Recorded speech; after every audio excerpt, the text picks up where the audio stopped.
Students, welcome to G Scholars Computer Classes. Students, it's a great news for you. MDU के BCA के semester 1 के अगर आप students हैं तो NEP 24-25 के according computer fundamental and problem solving using C, ये जो आपका मेजर सब्जेक्ट है, इस सब्जेक्ट का पूरा सिलेबस हम इस चैनल पर कवर अप कर रहे हैं और वो भी सुपर इजी वे में। स्टूडेंट्स, हर टॉपिक आपके लिए इजी तो होगा ही, इंटरेस्टिंग भी होगा, नॉलेजेबल भी होगा, क्योंकि सी की अगर हम बात करें तो ये सभी लैंग्वेजेस का बेस होती है और अगर इसके कंसेप्ट एक बार अच्छे से क्लियर हो जाते हैं तो बाकी किसी भी लैंग्वेजेज में काम करना आपके लिए बहुत इजी होगा। हम यहाँ प्रोग्राम्स भी सीखेंगे और कंप्यूटर के बेसिक्स भी सीखेंगे। बेसिक्स जो कि बच्चों के लिए बहुत ज़रूरी होता है जानना, तो ये नॉलेजेबल भी रहेंगे ये सारे टॉपिक्स। तो आपका पूरा सिलेबस यहाँ कवर अप होगा, उसके साथ इंपॉर्टेंट क्वेश्चंस जो कि पेपर के अंदर आते हैं, प्रीवियस ईयर क्वेश्चंस को भी हम लेंगे और विद सॉल्यूशन हर एक क्वेश्चन को हम यहाँ पर एट लास्ट में लेंगे।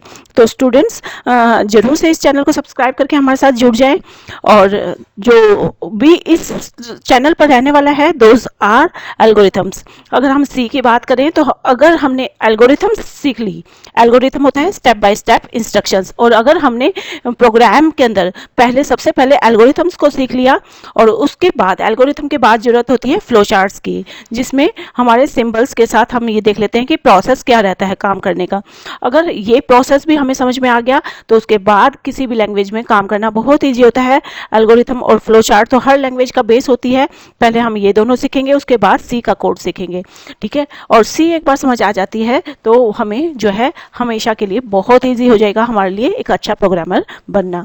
तो जो इस चैनल पर रहेगा कि आपको हर एक कंसेप्ट बहुत अच्छे से समझाया जाएगा, शॉर्ट आंसर क्वेश्चंस भी रखे जाएंगे, लॉन्ग आंसर क्वेश्चंस भी हम समझेंगे, यहाँ पे इंपॉर्टेंट क्वेश्चंस भी रहेंगे और प्रीवियस ईयर क्वेश्चंस भी विद सॉल्यूशन हम यहाँ पर सीखेंगे। तो स्टूडेंट्स, आपका जो सिलेबस है कंप्यूटर फंडामेंटल्स का यूनिट 1 के अंदर वो है कंप्यूटर फंडामेंटल्स, जिसके अंदर सबसे पहले आता है कंप्यूटर की generations, block diagram, classification, application of computer, input output devices, memory, ठीक है, जिसमें प्राइमरी मेमोरी सेकेंडरी मेमोरी दोनों आती हैं। यूनिट 1 के अंदर ही आता है नेटवर्किंग ऑपरेटिंग सिस्टम, जिसमें हम network types, network topologies, internet, ये बहुत बेसिक कंसेप्ट रहते हैं। अगर आप किसी कंपटीशन एग्जाम की तैयारी करते हैं तो वहाँ भी ये टॉपिक्स रहते हैं, तो आप जरूर से इन टॉपिक्स को एक बार यहाँ पे जरूर से गो थ्रू करें, सीखें, ताकि आपका सिलेबस भी कवर अप हो और आगे के बाकी कम्पिटिटिव एग्जाम के लिए भी आप रेडी हो जाएं, ठीक है। यूनिट 2 के अंदर हम जो है प्रोग्राम्स लेंगे, जिसके अंदर problem solving, program design, debugging, flow charting, algorithms, C क्या होती है, इसकी हिस्ट्री, इसके इंपॉर्टेंस, और फिर उसके अंदर डेटा टाइप्स, कांस्टेंट, वेरिएबल्स, ये सब क्या होता है, प्रिंटफ, स्कैनफ फंक्शन, और सी प्रोग्राम का पूरा स्ट्रक्चर और ऑपरेटर्स, ये सब हम जो है सेकेंड यूनिट के अंदर यहाँ सीखेंगे।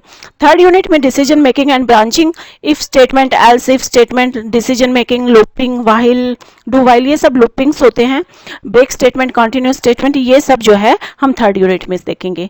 फोर्थ यूनिट में हमारा रहेगा फंक्शंस, और ये जो है उसके अलावा local global variables, arrays, pointers, definition, उनके टाइप्स, ये सब जो है फोर्थ यूनिट में रहेगा। पॉइंटर की इंट्रोडक्शन आल्सो, ठीक है। तो ये सभी टॉपिक्स हम जो है करने वाले हैं। स्टूडेंट्स, ये जो चैनल आपके लिए बहुत ही बेनिफिशियल रहने वाला है, जरूर से इस चैनल को सब्सक्राइब करके हमारे साथ जुड़ जाएं, ताकि आपका ये जो पेपर है बहुत अच्छे से इजीली, इंटरेस्टिंगली तैयार हो जाए।